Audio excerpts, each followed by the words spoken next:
अथ गुरुवष्टकम्।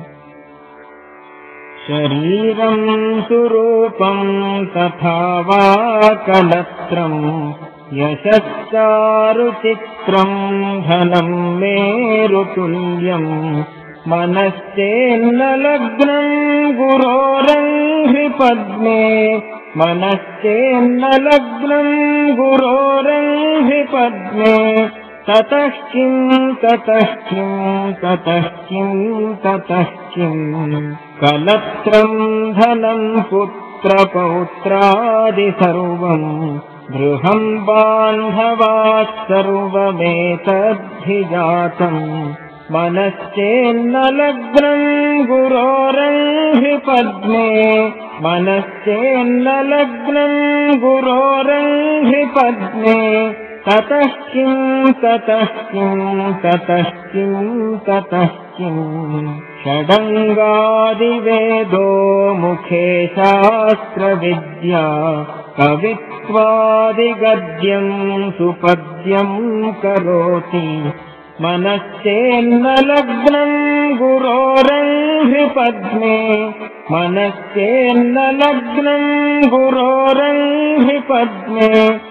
ततः किं ततः किं ततः किं ततः किं, विदेशेषु मान्यस्वदेशेषु धन्यः, सदाचारवृत्तेषु मत्तो न चान्यः, मनश्चेन्न लग्नं गुरोरङ्घ्रिपद्मे, मनश्चेन्न लग्नं गुरोरङ्घ्रिपद्मे। ततः किं ततः किं ततः किं ततः किं, क्षमामण्डले भूपभूपालवृन्दैः, सदा सेवितं यस्य पादारविन्दम्, मनश्चेन्न लग्नं गुरोरङ्घ्रिपद्मे, मनश्चेन्न लग्नं गुरोरङ्घ्रिपद्मे। ततः किं ततः किं ततः किं ततः किं,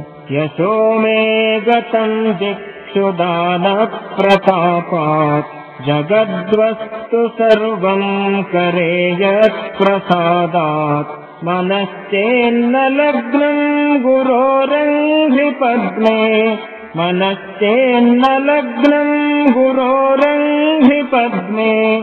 ततः किं ततः किं ततः किं ततः किं, न भोगेन योगेन वा वाजिराजौ, न कान्तामुखेनैव वित्तेषु चित्तम्, मनश्चेन्न लग्नं गुरोरङ्घ्रिपद्मे, मनश्चेन्न लग्नं गुरोरङ्घ्रिपद्मे।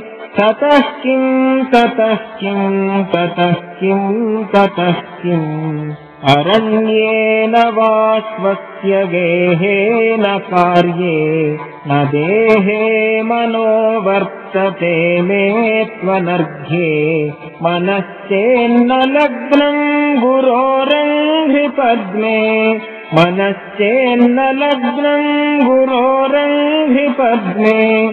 ततः किं ततः किं ततः किं ततः किं, गुरोरष्टकं यः पठेत् पुण्यदेही, यतिर्भूपतिर्ब्रह्मचारी च गेही, लभेद्वाञ्छितार्थं पदं ब्रह्म संज्ञम्, लभेद्वाञ्छितार्थं पदं ब्रह्म संज्ञम्।